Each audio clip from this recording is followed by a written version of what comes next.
lot of people off the back think I'm black. I am Dominican. Just because you're black doesn't mean you're African American. I used to identify as Caribbean American. I am African. Am I? I'm part Native American. As simple as a beating inside me. I am.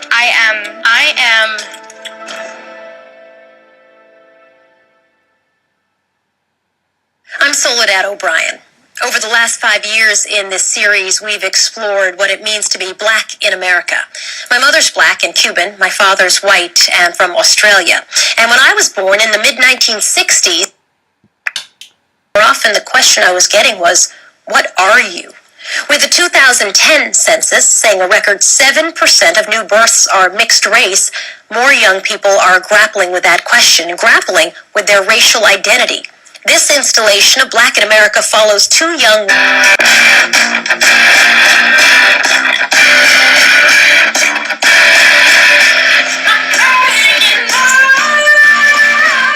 If I had like a word to describe me, it would most likely be quirky. I'm in a band. We do like progressive alternative rock kind of. At first when people meet me, they don't really know what I am. People will ask me like, what are you? 17-year-old Nio Jones is a singer, a talented poet, a high school senior. But that's Human simply isn't enough for them. They can't handle my racially ambiguous figure. They itch to know just what I am. It helps them sleep at night if they can just pin down the reason for my potato bread skin. the young women are being asked to categorize themselves racially. I am beautiful. In a country that has historically put most people into one of two boxes, black or white. Can you decide if you're black or white? I don't think anybody else gets to pick for me. When it comes down to it, it's what I say about myself that's the most important. I knew he was. All right, I see that workshop. Perry DiVirgilio coaches and mentors Nio, Becca, and other young poets in the Philadelphia Youth Poetry Movement, or PYPM. Many are struggling to define themselves. Like literally. He's also a spoken word poet, with some fame in the city, where he's known as Vision. I am the artistic director here at PYPM. Today, and for the next month, he's teaching a poetry workshop focusing on racial identity, skin color, and discrimination. How many folks here have been asked, what are you? Going to talk about, how you identify yourself versus how others identify you, and whether you're okay with that. It's a challenge he's experienced himself. That's what we got. White boy, half-breed, mulatto, what is he? The things I'm reading right now, I don't have memorized because I'm running from it. I'm not going to lie, I'm running from that poem. I think I'm going to do the Lucia piece, though. He's running from his past. Divorced parents, his father Perry is white, his mother is black. He says she hates her skin color. She doesn't like being dark-skinned. I haven't talked to her in years.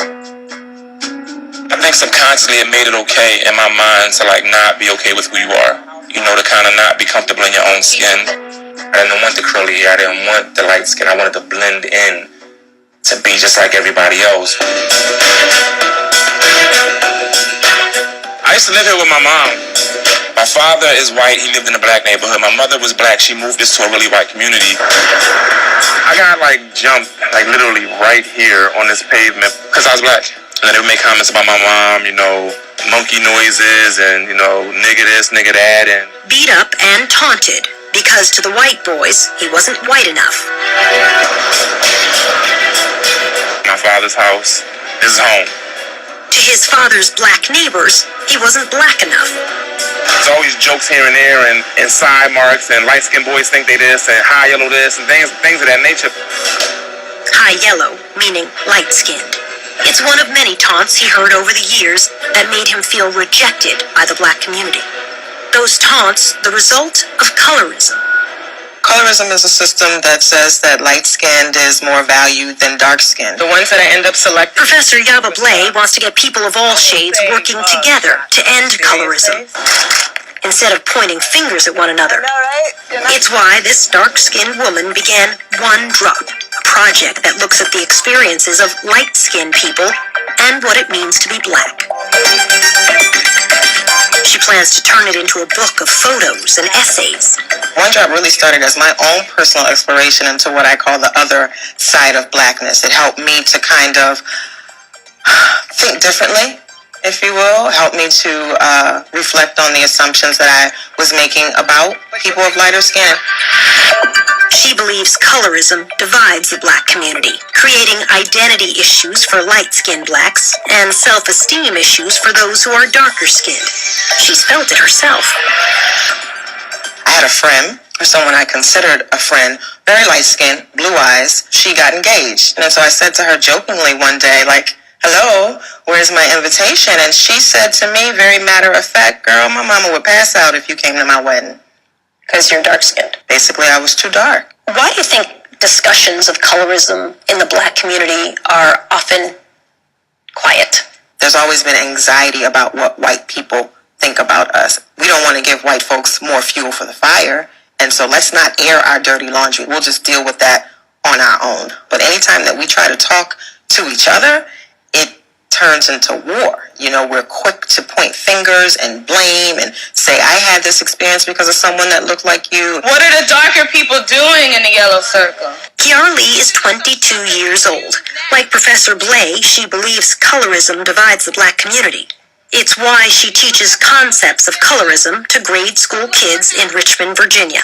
My goal for the kids is to have them understand what colorism is. Hopefully, them knowing where it comes from, they will be less likely to perpetuate these behaviors. I heard somebody over here saying, I don't want to be dark, dark, dark.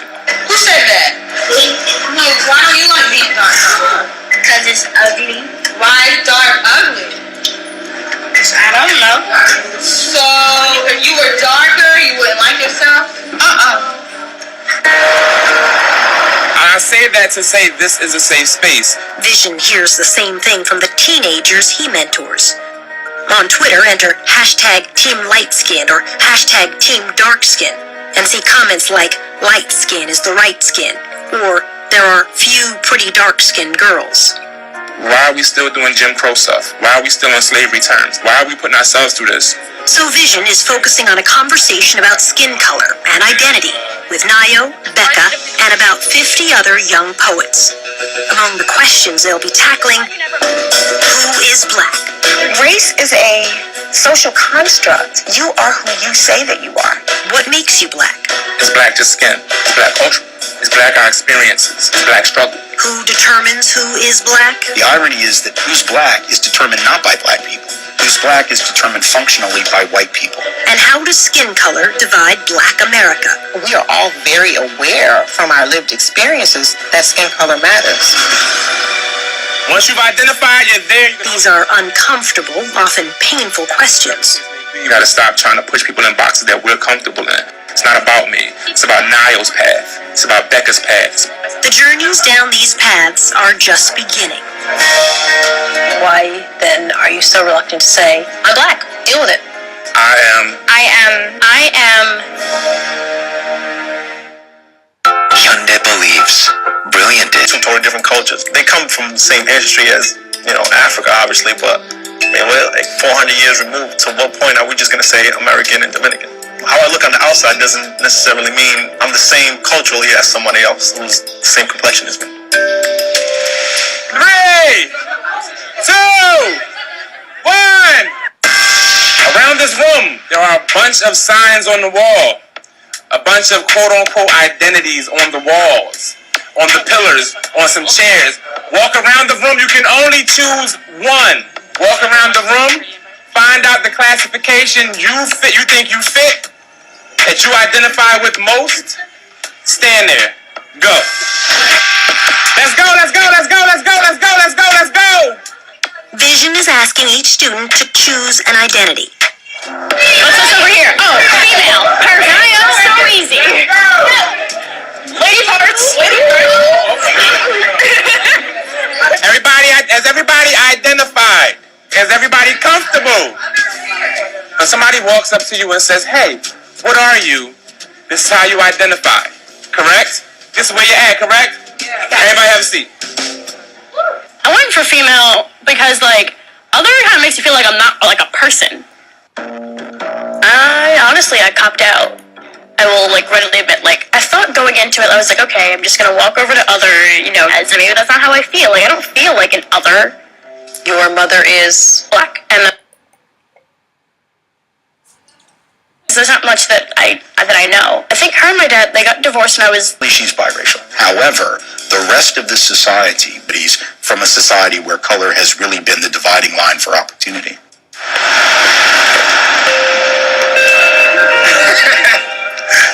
Hey, Queen, how are you? I'm good. How are you? I'm good.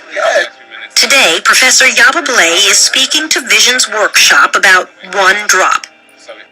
Historically, it's the concept used to define who was white and who was black. By 1925, nearly every state had a form of the one-drop rule on their books. It began during slavery. What's one drop mean? You got any black ancestry in you at all, and you're black. Black over here, you're enslaved. White over here, you're free. But y'all are coming in the middle, and you don't look like Yaba, and you don't look like white man, so what are you? They were, for the most part, children of rape. White master, black slave. And historically, whiteness has been defined as pure. The government then came to define blackness as anybody with any trace of African ancestry. Any trace. So this definition of blackness has come to be defined as the one-drop rule. So we've got this pure bottle of white, clear, pure water. Now what would happen if we were to take some black paint? Just one drop. Let's see. Let's shake it up and see. Oh, here we go, here we go. Oh.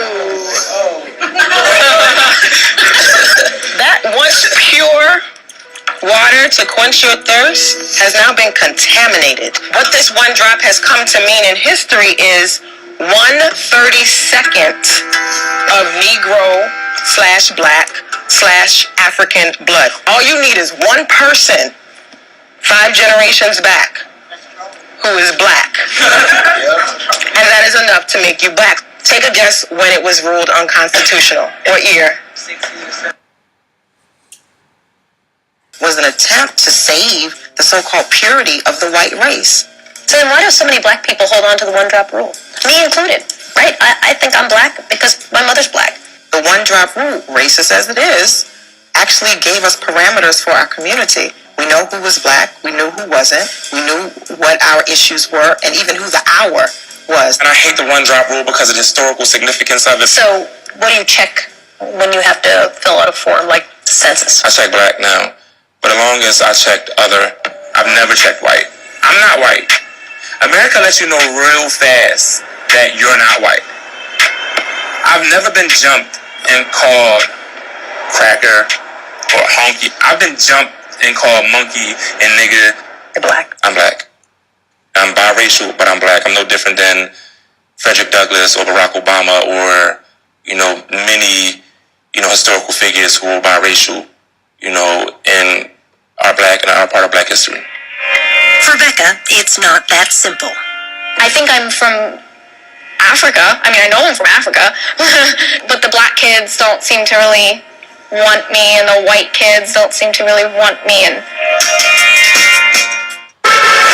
This.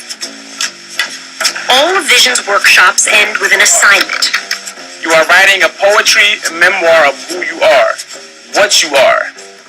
For Nayo Jones and Becca Khalil, it's difficult. So what you feel inside, what you feel you are, how you identify yourself is what you're writing right now. I want you to spit from your heart. 1 more minute. Wrap it up. We are going to make our way upstairs to the 3rd floor into the drama studio. I don't have a race. I'm now and forever my own race. I'm tired of rabbit holing. Why hide in the ground with everyone else when I can be myself and fly? Nayo, black mother, white father, refuses to put herself in. Bones black. black like sand and sky, black like heart and mind, black like me.